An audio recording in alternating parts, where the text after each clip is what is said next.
long time ago in a galaxy far, far away, there was a great man. At times, he was a student. At times, he was a teacher. There were those who called him friend, those who called him brother, those who called him an ally. He was a trusted general at times. To his enemies, he was simply known as scum. This man was Obi-Wan Kenobi. And he was even able to convince people that these were not the droids they were looking for. Now, today, I want to inform you about a couple of things I find helpful in life. Leadership and confidence. Both of these things were things that Obi-Wan Kenobi had. I will discuss what leadership is. I'll tell you about both good and bad leaders. I will talk about what leaders are.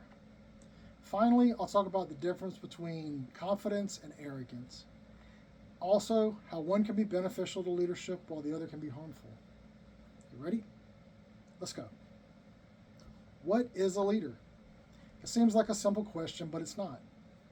Let's think about it for a moment. Who's the first person you think of when you think of a leader? Is it the president that's elected by popular vote?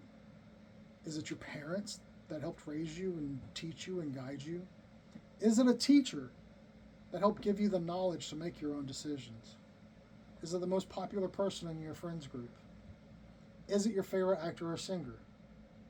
These are examples of people that help influence our lives in various ways. These are also people that we instill our trust in when we're unsure of ourselves. They sometimes help to influence how we make decisions, even ones that can affect our lives. One of Katy Perry's most popular songs is titled Roar. In it, she sings, "I've got the eye of the tiger, a fighter, dancing through the fire, 'cause I am a champion, and you're gonna hear me roar."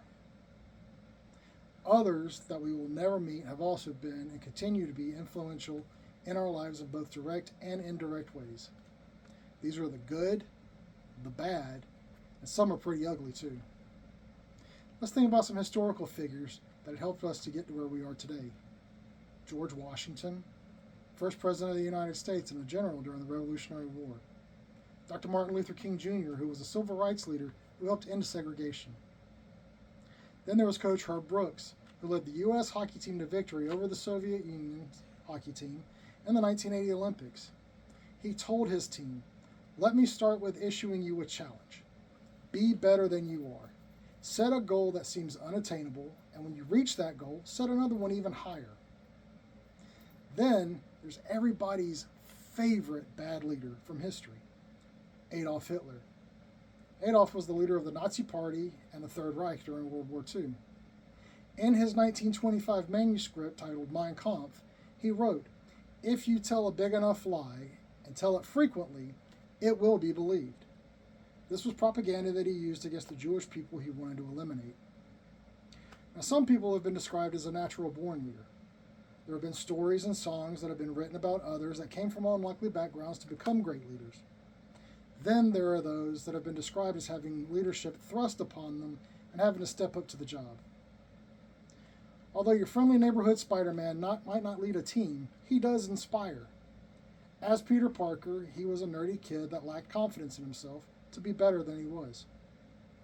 When he was bitten by the leadership bug, just kidding, he was bitten by a radioactive spider. He used the powers that he got to attempt to get fame and profit. When he was first introduced in the Amazing Comics number 15, which was published in 1962, the phrase that everybody knows about "with great power comes great responsibility" wasn't even said by anyone to him. It was used as a closing narrative. It was later used as a line said by his uncle to him in a car in the movie in 2002 starring Tobey Maguire. Now, I served in the military. When I was in the Army, we liked our acronyms. One of our acronyms was leadership. Now, I know what you're going to say when I'm done with this. It's spelled like a license plate. I said we like our acronyms. I didn't say that we could always spell. So, for leadership, you have L, which is loyalty, D, which is duty, R, which is respect, S, which is selfless service, H, which is honor, I is for integrity, and P is for personal courage. When I was in the military, I found that I had the opportunity to be a leader. Sometimes I was good, sometimes not so much. These are life lessons and learning points. Thankfully, the times that I was a good leader outweighed the times that I wasn't. Made it through 13 years, was able to come home. I also served on a public safety diving team. I was an instructor as well as a diver. I've helped train other teams. While being confident can help someone become a good leader, arrogance can destroy everything someone works for or get others killed.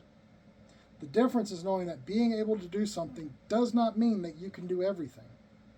Good leaders realize that even sometimes they need help. They also know how to take care of those that are in their care. Look at the 1995 movie Braveheart, starring Mel Gibson. It's the story of part of the life of William Wallace. In one scene, two men arrive to join Wallace in his fight for freedom for his country of Scotland. One of the men kneels and says, "We've come to fight and die for you." His response was, "Stand up, man, I'm not the Pope." He did not think of himself as being above those that he led. He saw himself as one of them. So, today I've told you about leadership. I've told you about confidence. I've told you about good and bad leaders.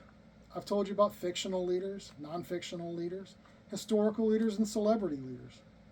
I've told you about some of my experiences that helped me learn confidence that I could be a leader myself. Now, let me ask you one final question. Are you not entertained?